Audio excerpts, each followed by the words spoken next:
Акыркы раундда Тынчтыкбек Эмилбек уулу өзүн өтө начар сезип калган эле. Албетте ал буга чейинки жұп, биз болсо кезектеги дал ушул азыркы беттешке көңүлүңүздөрдү бурабыз. Палач деген каймана аттын ээси Төрөжан Казыев, ал кызыл бурчтан чыкты жана кызыл чолокшум менен өтө активдүү баштады беттешти.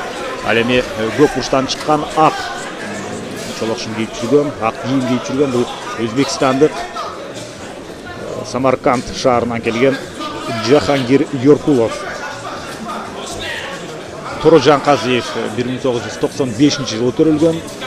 Ал эми Жахангир Йоркулов ал 1992. Экинин ортосунда 3 жаш айырма бар. Биздин мекендешибиз 3 жашка кичүүрөөк. Жада калса 4 жашка жакын кичүүрөөк. Анткени Төрөжан Казыев 1995-жылы 11 декабрда төрөлгөн. Ушундай активдүү беттешти баштаганы менен, бирок өзү ыңгайсыз абалда калды эле. Төрөжан Казыев бирок ушул жерден Жахангир Йоркуловдон колун тартып кеткенге алгач аракет кылды. Андан кийин Йоркулов азыр сокку узатуу эмес, өзүнүн абалын бүтүн атаандашына берип коюуга аракетин көргөндөй. Негизинен мындай жерде кандайдыр бир ишенимдүү артыкчылык кайсы бир мускерде болушу мүмкүн эмес. Өтө бат эңкейип келип эле сокку узатып кетпесе, бутун кайруу аракетин Йоркулов көрүп атат. Өзбекстандык бирок бул абалдан кандай ишандагай.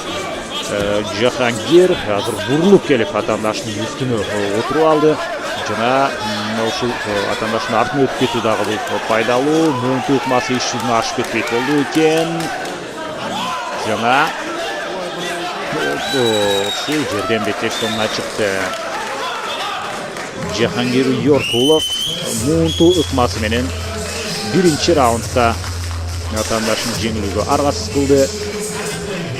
Жахангир Йоркулов бою 1,77 метр, салмагы 77 килограмм. Кармаш урушу боюнча Өзбекстандын чемпиону. Өзүнүн карьерасында буга чейин бир жеңиш, бир жеңилүү жана бир тең чыгуу. Мангуст Тим командасынын өкүлү Жахангир Йоркулов.